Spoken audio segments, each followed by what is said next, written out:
이 세상이 발전해 온 걸 이렇게 가만히 보면 어떤 새로운 것들에 대해서 재밌게 받아들이고 그 신기하게 받아들이고 그리고 그걸 갖다가 가지고 놀려고 하고 막 거기에 열정을 불태우는 사람들에 의해서 세상이 발전해 왔어. 계속. 그러니까 앞으로 미래에도 그런 식으로 갈 거거든. 그건 어쩔 수 없는 거잖아. 누군가 먼저 내가 늘 표현하는 게 있잖아. 누군가 이렇게 길을 걸어가면 눈바시의 길을 걸어가면 거기에 발자국이 이렇게 생긴단 말이죠. 그러면 다른 누군가가 이렇게 그걸 따라서 걸어가요. 그리고 나서 결국에는 모든 인류가 다 그 길 위에 서 있다고. 종국에는 다 도달을 해 거기에. 그냥 앞서가는 사람이 있고 뒤에 따라가는 사람이 있고 그걸 확장시키고 발전시키는 사람이 있고 이 차이만 있는 거지. 그러니까 이 나라도 완전히 폐허가 된 다음에 그러니까 일제시대에서 이렇게 그 다음 단계로 넘어갈 때 못 넘어가고 막 찌그덕찌그덕거리고 있을 때 이승만이라고 하는 사람이 나타나서 나라의 기본 시작을 할 수 있게끔 어쨌든 간에 만들어냈던 그 발자취를 따라서 박정희라고 하는 또 사람이 나와갖고 미래에 대한 꿈을 꾸면서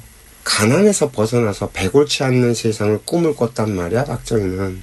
그래서 박정희를 한마디로 딱 축약을 하면 나는 잘 살아보세요. 그 새마을운동의 구호로 외쳤던 그 잘 살아보세가 박정희 시대를 대변하는 딱 한마디라고 나는 봐. 이승만은 뭉치면 살고 흩어지면 죽습니다. 이 딱 한마디면 이승만을 다 설명할 수 있는 거고 박정희는 잘 살아보세요. 이 한마디로 다 설명이 돼. 그가 했던 모든 행동들이 이거 하나로 다 설명이 된다고. 그렇게 길을 놨어. 그러면 그 당시에 뭐 정주영 회장이니 이병철 회장이니 뭐 최정현 회장이라든지 하나를 만들었던 양반이며 이런 사람들이 나서서 길을 놨단 말이야. 그리고 그 길을 따라서 그 후대 2세들이 확장 팽창을 시켰단 말이야. 그 박정희의 후대는 누구냐면 전두환이 노태우인 거야. 결국엔 군에서 나라를 이끌어갈 지도자들이 나왔다라는 거거든. 그러면 박정희가 길을 놔준 걸 전두환이 노태우가 팽창하고 확장시켜갖고 세계적으로 글로벌적인 어떤 꿈을 키웠단 말이야. 사실 지금 현재 우리나라가 이만큼까지 성장할 수 있는 그 기반 내력은 노태우야. 전두환이도 아니고 노태우야. 88 올림픽을 유치한 것도 노태우가 물밑 작업을 하고 그 새만금 같은 것들도 그 노태우가 설계를 하고 우리나라 그 의료, 금융 뭐 이런 것들 전부 다 노태우 때 이미 설계를 했던 것들 갖고 지금까지 이렇게 끌고 오는 거거든. 그러니까 이 팽창 확장시킨 그 기반은 2대들이 한 거야. 그러면 그 2대가 전두환 노태우 시절이었던 거고 그리고 이건희 회장 2대의 이건희 회장 시대가 그랬던 거고 그리고 정몽구 회장이 현대자동차를 끌고 나가갖고 현대자동차 그룹을 만들면서 현대자동차가 글로벌 그룹으로까지 성장을 했고 이런 팽창 확장시켰던 세대들이 있는 거고 그 다음에 이 기반 위에 만들어진 이걸 갖고 어떻게 우리가 이제 좀 정리를 좀 해야 될 필요가 있다라는 거지. 왜냐하면 앞으로 보면서 계속 달려가기만 하는 건 아니거든. 분명히.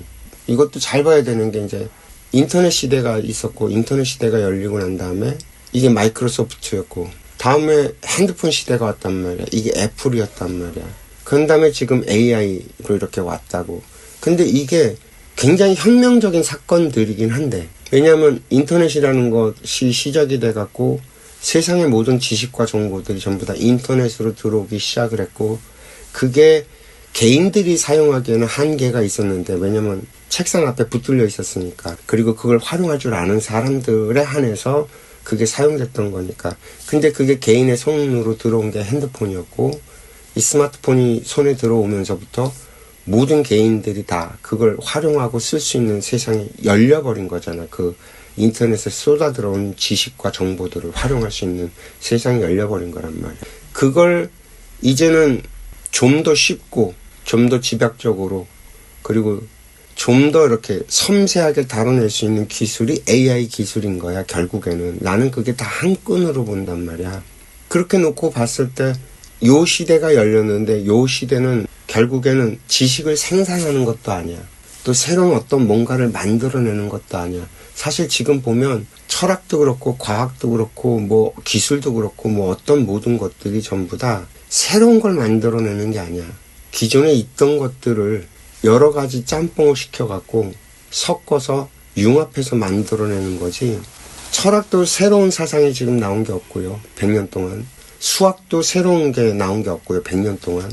뭐 과학도 양자물리학이라든지 뭐 아인슈타인의 상대성 이론이라든지 뭐 이런 것처럼 새로운 어떤 뭔가가 나온 게 없어. 100년 동안. 이게 뭘 의미하냐면 이 세상에 나와야 될 어떤 지식과 사상과 뭐 이런 것들은 그냥 다 이미 나왔다라는 얘기고, 인터넷이라든지 스마트폰이라든지 AI는 기존에 나와 있는 지식들을 다 섞어서 융합해갖고 섞어서 만들어내는 이런 시대가 온 거야. 그럼 뭐냐면 있는 걸 갖고 어떻게 운영을 할 것이냐의 문제라는 거거든. 좀 얘기가 달라지거든. 그러니까 길을 놓고 팽창을 시켜갖고 확장을 시켜서 모든 사람들이 그 안으로 들어오게까지 만드는 것까지는 했는데, 그럼 이 안에서 우리는 어떻게 질서를 잡고 어떻게 살아갈 것인가에 대한 답을 찾아가는 과정이 미래 세상일 거라고 나는 보는 거야. 새로운 걸 만들어내는 게 아니라 있는 걸 어떻게 정리해서 우리가 더 낫게 더 행복하게 살아갈 수 있을까. 나는 이게 우리들의 숙제라고 보는 거고, 왜 이게 우리 세대들이 만들어낸 숙제라고 보냐면, 디지털 세상에서 태어난 아이들은 아날로그를 경험해 본 적이 없어. 아날로그 세대들은 무에서 유를 창조하는 걸 다 지켜봤단 말이야. 그래서 모든 게 다 사라지고 아무것도 없어져도 다시 뭔가를 할 수 있고 살아낼 수 있는 그런 힘과 에너지가 있는데, 디지털 세대들은 그게 안 돼. 그래서 뭔가 무에서 유를 창조해갖고 뭔가 자기네들이 이렇게 할 수 있는 그 힘과 에너지와 그런 게 없는 거야. 그러니까 이 세상에 태어날 때 누구나 각자 자기 몫의 숙제가 있는데, 인생 숙제가 있는데, 아날로그 세대들은 이걸 숙제를 풀어낼 수 있는 그거 근기며 모든 것들을 다 가지고 태어나서 그 경험을 다 해갖고 지금에 이르러 있는 거고, 디지털 세대들은 그것이 만들어진 걸 디지털 세상에서 가지고 놀 수 있는 근기와 그런 에너지를 갖고 태어난 애들이기 때문에 다르다는 거지. 그래서 만약에 여기서 이게 실패한다면 아날로그 세대들은 정말 죽어도 눈을 못 감고, 디지털 세대들은 앞길이 열리질 않았기 때문에 더 이상 뭐 어떻게 안 되고, 다 망한 거야. 다 망하고 결국엔 완전히 깡그리 다 다시 부셔버리고 새로 인간을 태어나게 만들어서 그 과정, 우리 아날로그 세대들, 어머니 세대, 그리고 베이비 부머 세대, 그리고 우리 세대들이 겪었던 그 과정을 다시 겪는 인간들이 만들어져야지만 다시 뭔가를 할 수 있지, 달러당 이 디지털 세대들만 갖고는 답을 못 찾아낸다는 게 내 기본적으로 갖고 있는 생각이죠. 그래서 우리 세대들은 반드시 풀어야 될 숙제가 있는데, 그 숙제가 그거예요. 기존에 있는, 만들어져서 세상에 다 나와 있는 이것을 어떻게 운용하고 살아야 되는지 그 질서를 잡고 여기서 어떤 운용하는 방법을 찾아내야지만 우리 다음 세대들이 이 세상에서 망하지 않고 살아남을 수 있다. 그러지 않으면 결국엔 3차 대전으로 가게 되고 인류의 거의 3분의 2, 그러니까 한 50억 가까이가 다 죽고, 그 남은 애들이 다시 애새끼를 낳아서 생산해갖고 걔네들이 다시 딱 이 지옥의 경험을 다시 다 경험해갖고 새로운 세상을 다시 또 건립하고 만들어내야지만 그렇게 운영이 될 수밖에 없다라고 나는 보는 거죠. 그래서 내가 맨날 하는 얘기가 그래. 이대로 5년, 10년만 더 지나가면 3차 대전은 반드시 일어난다. 근데 이제 나는 어렸을 때부터 들었잖아요. 군사에서 이대큰 스님, 조사 스님 말씀을. 대한민국에서 전쟁은 일어나지 않는다. 3차 대전은 없다. 뭐 어느 정도 희생은 있을지언정 3차 대전은 일어나지 않는다고 얘기했고, 그 논산에 그 계룡시의 그 신도 안에 3군 사령부가 딱 들어갔을 때 이대큰 스님께서 이제는 대한민국이 외세에 침입받는 일은 다시는 일어나지 않는다라고 말씀을 하시고 증명하셨던 것. 뭐 이런 얘기들을 난 어렸을 때 듣고 자랐잖아. 그렇다면 그런 미래 세상에 대한 어떤 흐름이라든지 운이라든지 이런 건 정해져 있는 거니까. 그지? 그렇다면 결국엔 지금 이 시대에 우리들이 그 답을 결국엔 찾아내고 그 해법을 찾아내고 질서를 만들어 놓고 죽는다. 이것까지는 해놓고 죽는다라는 게 나는 그런 결론이에요. 그래서 앞으로 미래에 올 세상에 올 영혼들은 정말 좋은 세상에서 살 거예요. 꿈을 꾸면 꾸는 대로 살아갈 수 있고 자기가 하고 싶은 건 뭐든지 다 할 수 있고 그래서 돈 벌어서 먹고 살려고 고민하지 않는 시대가 올 거라고 나는 봐요. 돈 때문에 돈을 벌고 먹고 살기 위해서 일하지 않는 세상이 곧 만들어진다라고 봐요. 그래서 그런 걱정은 안 해도 되는 시대가 반드시 열릴 거로 보고요. 그 단초를 본 게 어떻게 그렇게 될 수 있느냐라고 상상을 못 하잖아. 그럼 이제 내 상상을 살짝 얘기해 보면 어떤 거냐면 지금 코인 시대가 온단 말이에요. 코인 시대가.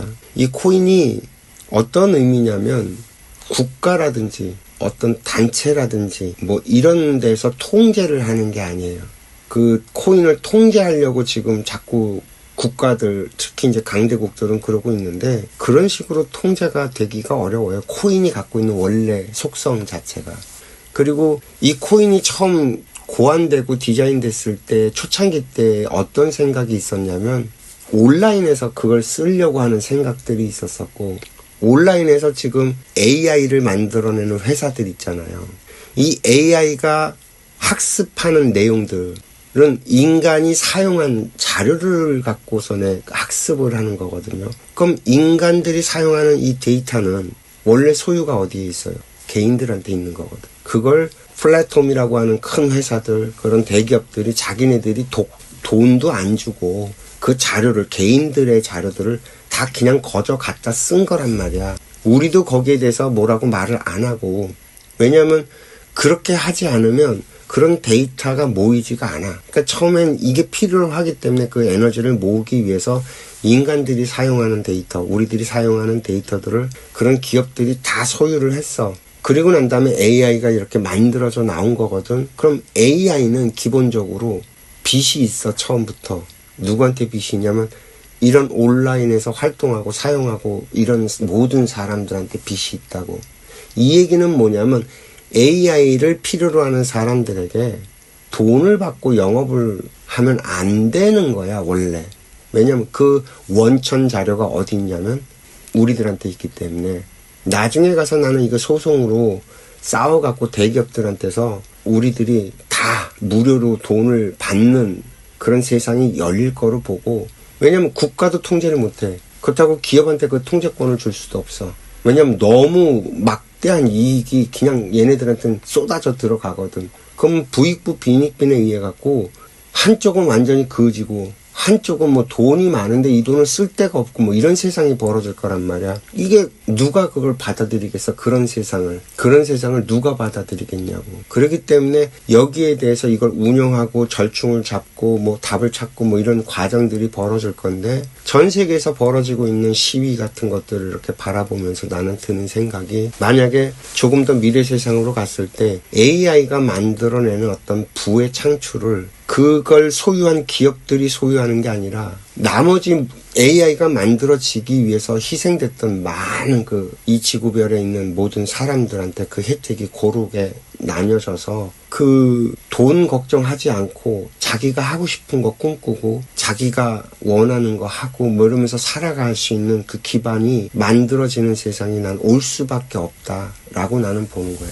좀 상상이 너무 황당해요. 근데 나는 꼭 그렇게 될 거로밖에 안 보여. 안 그러면 다 같이 망해. AI 가서 다 때려 부시는 그런 특공대들이 나올 거고, 독과점은 나는 할 수 없을 거로 보고, 내가 바라보는 미래는 지금 굉장히 좀 암울하게 자꾸 바라보는데, 특히 이제 AI 연구하고 인간 뇌과학 연구하고 뭐 이런 애들이 바라보는 미래가 굉장히 암울하게 바라봐요. 왜냐면 인간이 AI의 노예가 돼버리는, 종속돼버리는 뭐 이런 세상이 올 거다라고 하면서 두려워하는데, 인간이 그렇게 멍청하냐면 멍청하지가 않아요.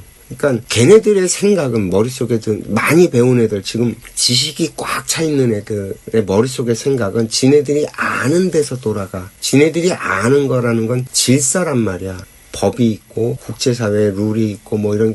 왜 트럼프를 갖다 사람들이 그렇게 힘들어하냐면 지식인층 애들이, 엘리트들이 트럼프를 그렇게 싫어하면 지네 생각대로 안 움직이거든. 어디로 튈지 모르는 공이야. 그러니까 미치고 환장하는 거거든. 마찬가지란 말이야. 어떤 또라이가 하나 튀어나와갖고 야 저거 다 때려 엎자라고서는 했는데, 사람들이 만약에 억압돼 있는 감정이 고조화되게 되면 와 글로 몰려갖고서 세상을 다 뒤집어 엎어버린다고. 그래서 지금 사람들 그 소위 엘리트, 최고의 엘리트라고 하는 애들이 얘기하는 대로 세상이 돌아갈 수가 없어. 그렇게 돌아가지지가 않아. 인간은 굉장히 성숙되고 이성적이고 합리적이냐면 전혀 그렇지 않아. 나는 내가 제일 환장하겠는 게, 인간들에게 제일 환장하는 게 그거거든. 이렇게 하면 정말 좋은데 그렇게 가는 사람을 나는 본 적이 없어. 한 명도 난 본 적이 없다니까.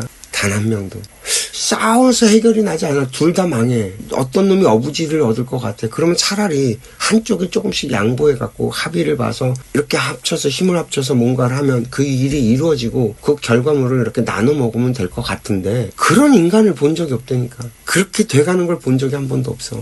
그게 같이 망가져. 아니면 같이 먹고 같이 자빠지든지 서로 자기 지분 싸움하다가. 아이 재밌어. 인간이 어디로 튈지 모르는 공이란 말이야. 그 미래 세상은 그쪽의 흐름으로 흘러가는 건 맞는데, 실질적인 내용으로 놓고 봤을 때 어떻게 될까라고 봤을 때 지금 너희들이 알고 있는, 그래서 너희들이 상상하는 방식으로 흘러가지는 않을 거다라고 나는 생각을 하고, 완전히 생각의 패러다임이 바뀌어서 새로운 질서를 만들어낼 건데, 누가 들어도 이해가 되고 누구에게도 피해가 가지 않고 합리적으로 좋겠다라고 하는 방향이 만들어져 나올 거고. 그래서 그 나의 상상력에 의하면 내가 미래를 바라보는 그 패러다임은 코인의 세상이 분명히 오고 있고, 분명히 그건 정해져 있고, 근데 이 코인이 왜 만들어졌나 이런 걸 생각해 봤을 때 결국은 개개인들한테 그 혜택이 돌아가고, 내가 사용한 자료잖아. 내가 쓰면서 발생한 데이터란 말이야. 이 데이터에 대해서 정당한 권리가 나한테 있기 때문에 그 데이터를 사용해서 만든 AI라든지 그 AI를 활용해서 뭔가를 하는 기업들이라든지 걔네들은 개인들한테 그 데이터를 사용하는 사용료를 분명히 내줘야 되는 거고, 지금까지는 데이터 사용료를 안 내고 공짜로 사용을 했지만 그걸 반드시 환원시키고 돌려줘야 될 때가 분명히 올 거고. 그렇게 놓고 봤을 때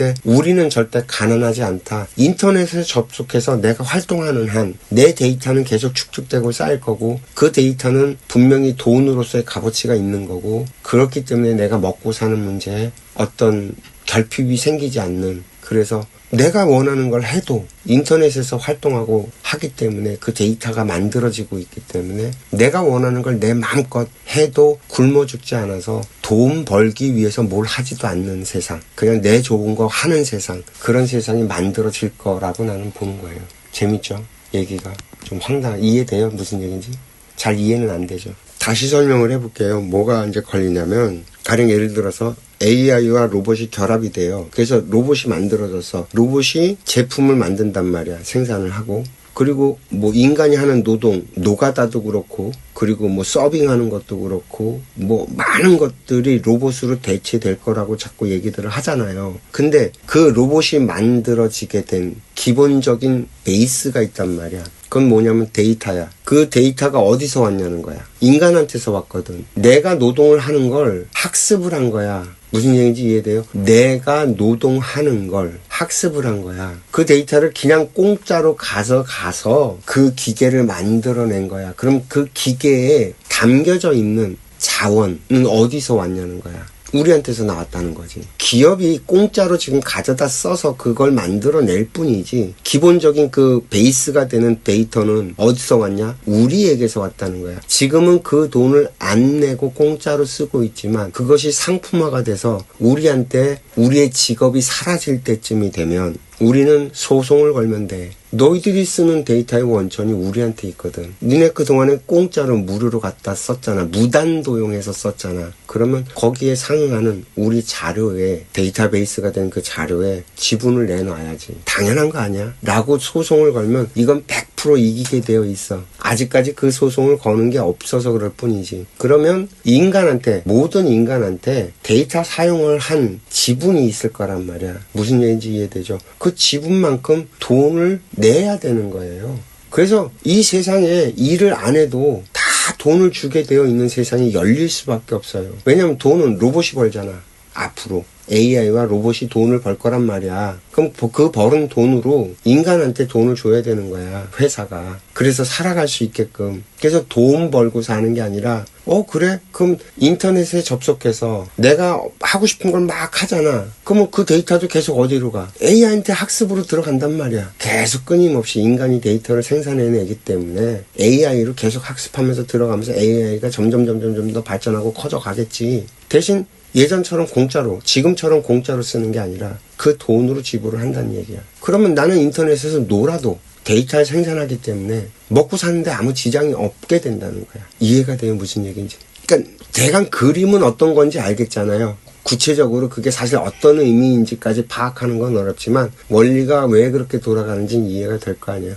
그런 얘기예요. 그런 세상이 곧 와요. 그걸 기업들이 해결하지 못하고 수많은 그 실직자가 만들어지고 그래서 실직자의 삶이 피폐화가 되잖아요. 그러면 갈 길은 하나예요. 역성혁명이 일어나갖고 세상을 다 뒤집어 엎고 AI를 다 때려 부시는, 그렇게 갈 건지 아니면 정당하게 돈 내고 데이터 사용해. 그렇게 하려면 어떻게 해야 돼? 니들이 인류를 다 먹여 살려야지. 이렇게 되는 거예요, 스토리가. 이해돼요, 무슨 얘기인지?